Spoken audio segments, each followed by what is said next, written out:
एक गांव में कंजूस लाल नाम का सेठ रहा करता था। वो अपनी कंजूसी के लिए पूरे गांव में मशहूर था और उसकी इसी कंजूसी की वजह से उसकी पत्नी चुलबुल और बेटा बबलू भी परेशान रहा करते थे। अरे चुलबुली, ये लाइट्स क्यों जली है? तुम्हारी तो आदत ही हो गई है फालतू में बिजली खर्च करने की। रात होने वाली है, अंधेरा हो रहा है, इसलिए जलाई है। अब क्या अंधेरे में बैठना है जो लाइट भी ना जलाऊं। अरे चुलबुली, तुम मुझे किसी दिन जो है हार्ट अटैक दिलवा के मानोगी। हाँ, अरे रात हो रही है तो एक 0 वोल्ट वाला बल्ब जला दो बस। हाँ, ये थोड़ी की 10 लाइटें जला। 2 पैसे कमाना इतना आसान नहीं है चुलबुली, हर पैसे का हिसाब रखना पड़ता है। ऐसा चलता रहा तो वह दिन दूर नहीं जब कटोरा लेकर बिजली का बिल भरने के पैसे मांगने पड़ जाएंगे कि दे दो पैसे दे दो। अच्छा ठीक है, आप तो शुरू ही हो जाते हो। एक बल्ब क्या जलाया आपने तो उसकी कहानी ही बना दी। मेरा क्या है, बैठो अब आप अंधेरे में। सेठ अपनी पत्नी और बेटे पर भी जल्दी पैसे खर्च नहीं करता था। एक दिन बबलू भागते हुए आता है और कहता है, पापा मुझे चॉकलेट चाहिए, प्लीज ला दो। ओ, फिर से चॉकलेट? अरे हर बार चॉकलेट की ही रट लगाता है। अरे क्या कभी तूने सोचा है कि चॉकलेट कितनी महंगी आती है रे? लेकिन पापा, मेरे सारे दोस्त खाते हैं, बस एक छोटी सी चॉकलेट, उसके बाद मैं आपसे कुछ नहीं मांगूंगा।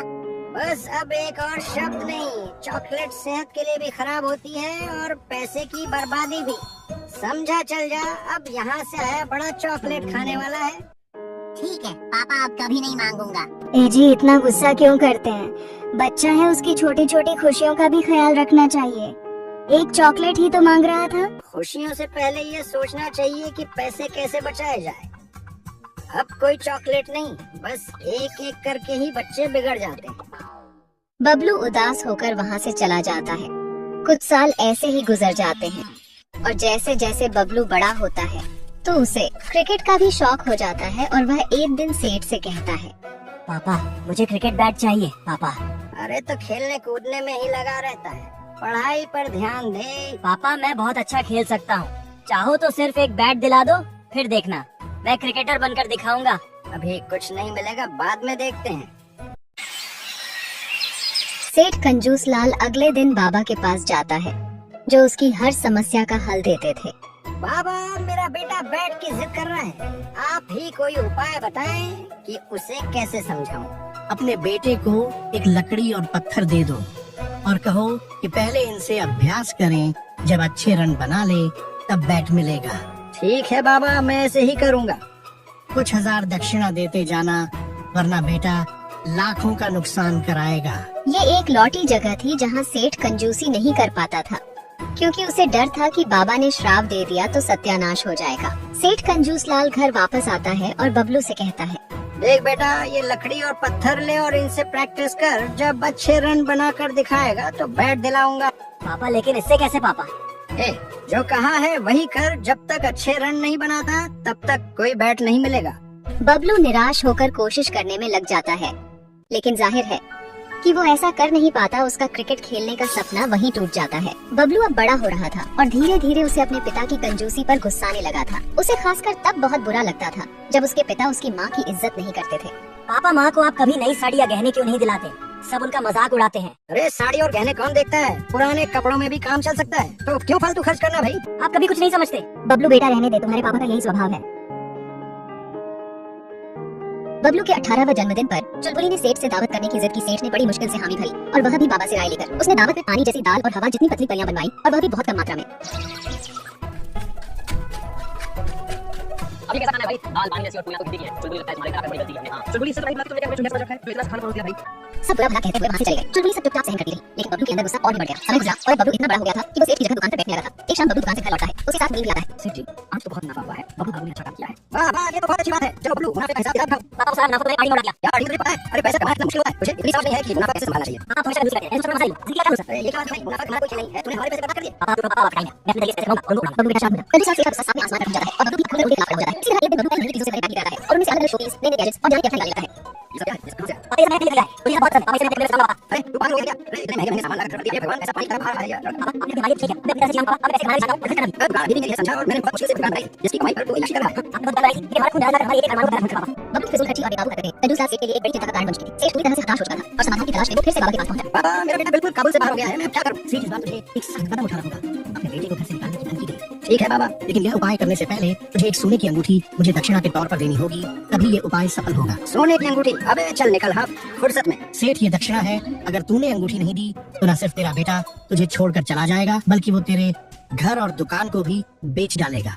नहीं नहीं बाबा, ऐसा ना कहिए, मैं अभी एक अंगूठी लाकर देता हूँ, अभी लीजिए। कंजूस लाल सेठ बाबा की बातों से डरते हुए एक सोने की अंगूठी लाकर बाबा को दे देता है। इधर बबलू ने अपने 26वें जन्मदिन के मौके पर एक शानदार पार्टी रखी थी, जिसे देखकर सेठ का कलेजा मुंह को आ गया और वह सिर पकड़कर बैठ गया। बबलू यह क्या तमाशा लगा रखा है? ने पैसे बर्बाद कर दिए इस फिजूल की पार्टी में। अगर तूने ये सब बंद नहीं किया ना तो याद रख, मैं तुझे घर से निकाल दूंगा। निकाल दो, लेकिन याद रखना पापा, अगर आप मुझे घर से निकालोगे तो मैं माँ को भी साथ ले जाऊंगा। पापा फिर आप अकेले इस घर में सड़ते रहना। बबलू ऐसा क्यों बोल रहा है बेटा, ये घर तेरा भी है। माँ मुझे इस घर में कभी कोई खुशी नहीं मिली माँ। ये कहकर बबलू सच में जाने की तैयारी करने लगता है। बबलू रुको, तुम कहीं नहीं जाओगे, मैं तुझे नहीं जाने दे सकता। तुम मेरे इकलौते बेटे हो, चाहे कुछ भी हो, मैं तुमसे अलग नहीं हो सकता बेटा। सेठ चाहकर भी अपने बेटे को घर से निकालने की हिम्मत नहीं जुटा पाता। उसके सारे गुस्से की बातें धरी की धरी रह जाती हैं और अंत में वह हार मान लेता है। तभी उसे ख्याल आता है, बाबा का बताया हल इस बार काम क्यों नहीं किया? मैंने सब कुछ तो वैसे ही किया था जैसा उन्होंने कहा था, बल्कि मैंने उन्हें सोने की अंगूठी भी दी। यही सोचता हुआ वह मुनीम के पास जाता है।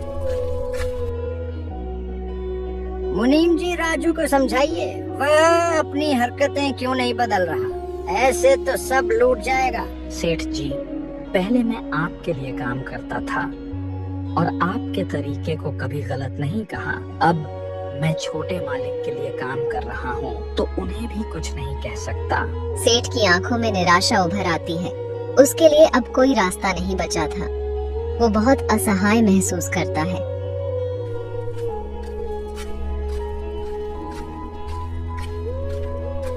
मुझे बाबा जी के पास ही जाना चाहिए, वही बताएंगे अब कुछ और।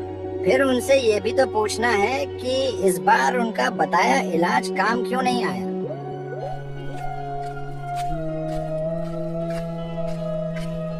वो बाबा के पास पहुंचता है तो वहाँ भी कुछ नहीं होता है, ना उसका आश्रम और ना कुछ भी। अरे भैया, यहाँ एक बाबा बैठते थे, वो कहाँ गए? अरे आपको पता नहीं चला क्या? क्या क्या नहीं पता चला भैया? अरे यही कि वो ढोंगी बाबा तो लोगों को ऑल जलूल तरीके बताकर पैसे और गहने ऐंठता था वो। ये सुनकर तो सेठ के पैरों के तले जमीन खिसक जाती है। वो वहीं पर गिर पड़ता है और बड़ी मुश्किल से उठकर घर की तरफ चलता है। हे भगवान, मैंने अपनी पत्नी और बेटे पर जल्दी एक पैसा खर्च नहीं किया और इस बाबा को सोने की अंगूठी दे दी। इससे अच्छा तो मैं अपने परिवार पर ही खर्च कर लेता। कंजूस लाल सेठ को अपनी गलती का एहसास हो जाता है। उसके बाद वह कभी भी कंजूसी नहीं करता था। वह अपने बेटे और अपने पत्नी के साथ खुशी खुशी जीवन व्यतीत करने लगते हैं।